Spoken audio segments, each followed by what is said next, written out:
नमस्कार, स्वागत है आपका बिहार समाचार में। बिहार वालों के लिए बड़ी खबर आ रही है कि मुख्यमंत्री नीतीश कुमार जी इस्तीफा देने वाले हैं और तेजस्वी यादव बिहार के मुख्यमंत्री बनेंगे। देखिए, बड़ा फैसला किया जा रहा है। जिस तरह से कुर्नी में हार हुई है, उसके बाद पूरे महागठबंधन में बवाल मचा हुआ है। नीतीश कुमार जी से इस्तीफा मांगा जा रहा है। साथ ही बिहार के गरीबों के लिए, किसानों के लिए बड़ी खबर है। तो आज की खबरों पर बात करने से पहले आपसे एक छोटी सी अनुरोध है, कृपया वीडियो को एक प्यारा सा लाइक अवश्य कर दीजिएगा। आपका लाइक करना ही हमारी मेहनत का फल होता है। जिस कुर्नी में पहले राजद के विधायक हुआ करते थे, पहले जहां महागठबंधन की सरकार थी, लेकिन इस बार तेजस्वी यादव ने नीतीश कुमार जी को मौका दिया और जदयू ने यहां से अपने प्रत्याशी को उतारा। लेकिन नीतीश कुमार जी की जिस तरह से शर्मनाक हार हुई है, उसके बाद महागठबंधन में हाहाकार सा मच गया। अब नीतीश कुमार जी से कमान छीनकर तेजस्वी यादव को सौंपने की मांग उठ रही है। अब महागठबंधन के लगभग सभी नेता कह रहे हैं कि तेजस्वी यादव को मुख्यमंत्री बनाया जाए, नीतीश कुमार जी को मुख्यमंत्री के पद से अब हटा दिया जाए। तो अब बड़ा सवाल यह है, क्या नीतीश कुमार जी अपने सीएम का पद छोड़ेंगे? क्योंकि पहले भी कई बार ये बयान सामने आ चुके हैं कि नए साल में यानी 2023 में नीतीश कुमार जी अपने पद को छोड़कर खुद तेजस्वी यादव को मुख्यमंत्री बनाएंगे। तो क्या उससे पहले ये काम हो पाएगा? फिलहाल महागठबंधन में हालात काफी गंभीर है। कुर्नी विधानसभा उपचुनाव में जदयू को मिली हार के बाद महागठबंधन में हाहाकार सा मचा हुआ है। चुनाव के नतीजे जब से सामने आए हैं, तब से मुख्यमंत्री नीतीश कुमार जी से गद्दी छोड़ने की मांग महागठबंधन के नेता करने लगे हैं। महागठबंधन नेताओं की ओर से एक तरफ जहां नीतीश कुमार जी को सीएम के पद से हटाकर तेजस्वी यादव को मुख्यमंत्री बनाने की मांग हो रही है, तो वहीं दूसरी ओर नीतीश कुमार जी से शराबबंदी को खत्म करने की मांग हो रही है। सभी महागठबंधन के नेता यही कर रहे हैं कि शराबबंदी के कारण ही हमारी हार हुई है, इस शराबबंदी को पहले खत्म कर देना चाहिए। इस तरह से महागठबंधन के भीतर भूचाल सा मच गया है। अब तो नीतीश कुमार जी अपने ही घटक दलों के नेताओं से घिरने लगे हैं।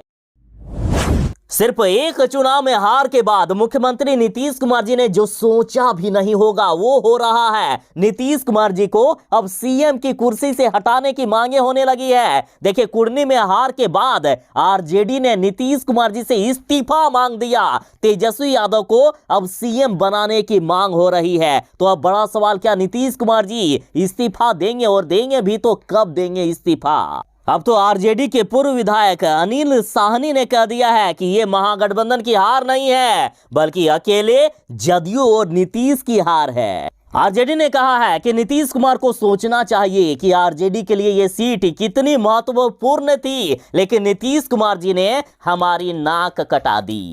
अब आरजेडी नेता अनिल साहनी ने सीधे तौर पर कहा है कि अब मुख्यमंत्री नीतीश कुमार जी को अपनी कुर्सी छोड़ देनी चाहिए और इस पद से इस्तीफा दे देना चाहिए। सिर्फ अनिल साहनी नहीं, बल्कि महागठबंधन के कई नेता मांग कर रहे हैं कि नीतीश कुमार जी को सीएम की कुर्सी से हटाकर अब तेजस्वी यादव को सीएम बनाना चाहिए। सीधे तौर पर कहा गया है कि अब वक्त आ गया है कि जब तेजस्वी यादव को मुख्यमंत्री बना दिया जाए। महागठबंधन वाले कह रहे हैं कि जिस तरह से नीतीश कुमार जी ने 2014 में जीतन राम मांझी को बिहार का मुख्यमंत्री बना दिया था, उसी तरह अब तेजस्वी यादव को मुख्यमंत्री बनाए और खुद सीएम के पद से नीतीश कुमार जी इस्तीफा दे।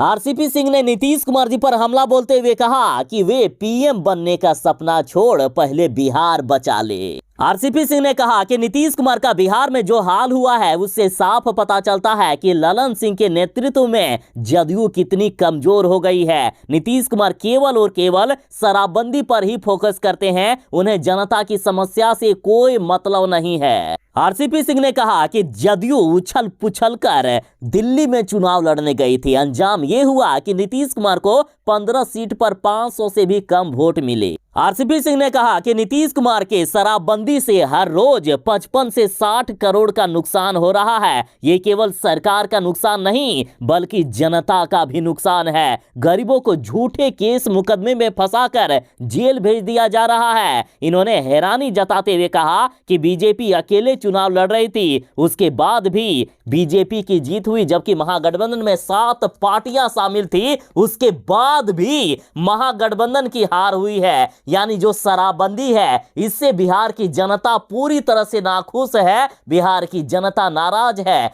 यदि बिहार में शराबबंदी लागू रहती है तो नीतीश कुमार जी का कुछ भी नहीं चलने वाला है। लगातार नीतीश कुमार जी की हार होती रहेगी। और अब पहले बिहार बचाने के बारे में नीतीश कुमार जी सोचे, केंद्र का सपना छोड़ दे, पीएम बनने का सपना छोड़ दे। कुर्नी में जिस तरह से नीतीश कुमार जी की पार्टी जदयू की हार हुई है, महागठबंधन की हार हुई है, तो इस पर जन अधिकार पार्टी के पप्पू यादव ने कहा है कि मनोज कुशवाहा के अहंकार ने डुबा दिया नैया, अति पिछड़ों के पैर में जाकर गिर जाए नीतीश। यदि अति पिछड़े नीतीश कुमार जी को माफ कर दिए तभी उनका बिहार में कुछ हो सकता है। पप्पू यादव ने कहा कि कुर्नी में महागठबंधन चुनाव नहीं हारा है। यदि कोई ये सोच रहा है कि कुर्नी में महागठबंधन की हार हुई है तो वह गलत है। इस सीट पर सिर्फ और सिर्फ मनोज कुशवाहा की हार हुई है। 1 साल पहले जब वहां पर युवा जदयू का सेमिनार हो रहा था तो मनोज कुशवाहा वहां पर नीतीश कुमार जी के प्रचार प्रसार को लेकर लगाए गए पोस्टर बैनर को ही हटवा दिए थे। मनोज कुशवाहा हमेशा से ही अहंकार में चूर रहते हैं। जब मंत्री थे तब भी उनको काफी ज्यादा अहंकार होता था। इन्होंने तो हर एक जाति का अपमान किया था और इसी कारण से इनकी हार हुई है। और साथ ही पप्पू यादव ने कहा है, यदि बिहार के यादव समुदाय को यदि अपना विकास चाहिए तो उनको सबसे पहले दारू का सेवन बंद करना होगा। इसके साथ ही अति पिछड़ों के पैर पर जाकर गिरना होगा, तभी उनकी सरकार बन सकती है, उनका विकास तभी हो सकता है। इसके साथ ही यदि महागठबंधन को चुनाव जीतना है तो सबसे पहले उनको जनता के सेवक को अपना कैंडिडेट बनाना होगा। कुर्नी उपचुनाव में हार के बाद परेशान हो गए हैं मुख्यमंत्री नीतीश कुमार जी। और बड़ी खबर आ रही है कि 2024 से पहले बिहार में बदल जाएगा समीकरण, इसके बड़े संकेत मिल रहे हैं। अब महागठबंधन में महाबवाल शुरू हो गया है। नीतीश कुमार जी को मुख्यमंत्री के पद से हटाकर तेजस्वी यादव को मुख्यमंत्री बनाने की मांग हो रही है और शराबबंदी को पूरी तरह से हमेशा हमेशा के लिए खत्म करने की मांग हो रही है। देखिए, कुर्नी उपचुनाव बीजेपी और महागठबंधन के लिए करो या मरो जैसी स्थिति में थी। उपचुनाव में जीत का मतलब 2024 जंग के लिए जमीनी तैयारी थी और यही कारण था कि दोनों ही दल किसी भी कीमत पर ये सीट जीतना चाहते थे। लेकिन जिस तरह से नीतीश कुमार जी की पार्टी की यहां हार हुई है, उसके बाद पूरे देश में नेगेटिव संदेश गया है। जो नीतीश कुमार जी विपक्ष कैंडिडेट के तौर पर प्रधानमंत्री का चेहरा बनना चाहते थे, लेकिन अब पूरे देश में नकारात्मक संदेश जाने के बाद महागठबंधन में सियासी भूचाल मच गया है। नीतीश कुमार जी के लिए यह पहला मौका था जब नीतीश कुमार जी जनता की अदालत में थे बीजेपी के खिलाफ।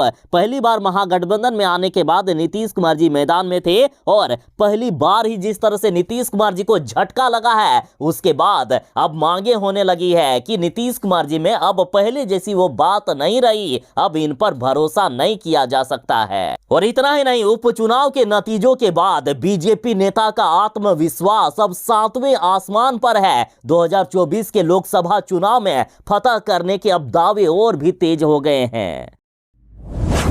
मुख्यमंत्री नीतीश कुमार जी ने बिहार को बर्बाद करके रख दिया है। इतने सालों से एनडीए के साथ रहकर नीतीश कुमार जी मुख्यमंत्री रहे और अब महागठबंधन में नीतीश कुमार जी ही मुख्यमंत्री हैं। लेकिन बिहार के शिक्षा व्यवस्था को लेकर लगातार बदहाली की तस्वीरें सामने आती है। भले ही महागठबंधन सरकार नई बनी है, 4 महीनों से ये सरकार में नीतीश कुमार जी मुख्यमंत्री हैं, लेकिन पिछले 16-17 सालों से नीतीश कुमार जी ही बिहार के मुख्यमंत्री हैं। लेकिन बिहार की शिक्षा व्यवस्था लगातार चौपट की जा रही है। और अब देखिए कितनी शर्मनाक खबर है सरकार के लिए कि हायर सिस्टम कड़ाके की ठंड में जमीन कर बैठकर पढ़ने को मजबूर है विद्यार्थी। 300 छात्रों पर मात्र 2 ही कमरे हैं। देखिए, आजादी के 75 साल पूरे हो गए हैं, लेकिन अभी भी बिहार में स्कूली बच्चों को बुनियादी सुविधा भी नहीं मिल पा रही है। बिहार में बच्चे अभी भी कड़ाके की ठंड में खुली आसमान के नीचे बैठकर पढ़ाई करने को मजबूर हैं। प्राचार्य जब अधिकारी से स्कूल में कमरा बनवाने की मांग करते हैं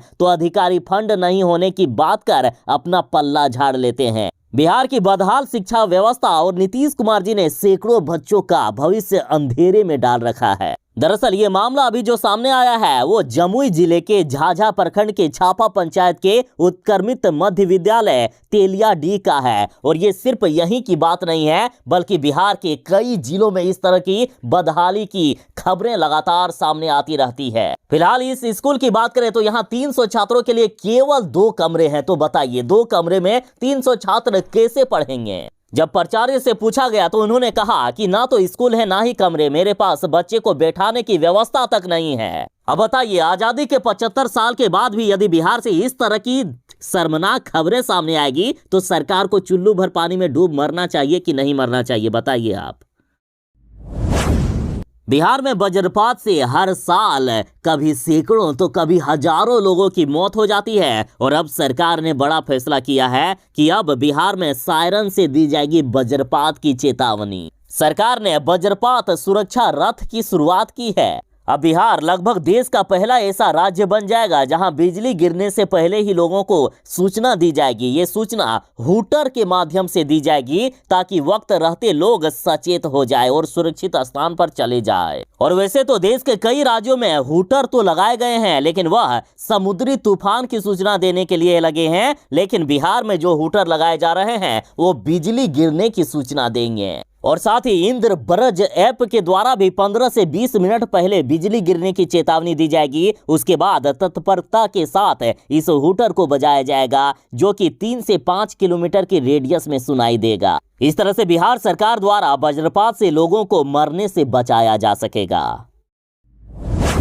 तेजस्वी यादव बिहार के स्वास्थ्य मंत्री हैं और तेजस्वी यादव जब से बिहार के स्वास्थ्य मंत्री बने हैं तब से बिहार की स्वास्थ्य व्यवस्था पहले से कई गुनी सुधर चुकी है। एक तरफ जहां कुछ दिन पहले ही बिहार के सरकारी डॉक्टरों के लिए आदेश जारी किया गया कि सभी डॉक्टरों की तैनाती अब गृह जिले में भी होगी। कोई भी डॉक्टर घर से दूर होने का बहाना बनाकर लेट हो गया ऐसा नहीं कह सकेंगे। सभी डॉक्टरों की तैनाती गृह जिले में होने वाली है। और अब बड़ा आदेश जारी किया गया कि सरकारी अस्पतालों में दवा समाप्त होने का बहाना भी नहीं बना सकेंगे स्वास्थ्य कर्मी। विभाग ने नया प्लान बना लिया है। अब स्वास्थ्य विभाग में किसी भी तरह का कोई भी बहाना नहीं चलेगा। अब बिहार के किसी भी सरकारी अस्पताल में स्वास्थ्य कर्मी दवा देने से मरीज को मना नहीं कर पाएंगे। अब स्वास्थ्य विभाग ने अस्पतालों में चिकित्सकों के परामर्श के बाद दी जाने वाली मुफ्त दवा हर मरीज को मिले, इसको लेकर नया निर्देश जारी किया है। और इसकी सफल क्रियान्वयन के लिए अब दवाओं की ऑनलाइन मॉनिटरिंग विभाग द्वारा प्रतिदिन किया जाएगा। और इस कार्य में किसी भी तरह की कोई भी लापरवाही होने पर संबंधित स्वास्थ्य पदाधिकारी भंडार के इंचार्ज के साथ अन्य पदाधिकारियों पर भी कार्रवाई होगी।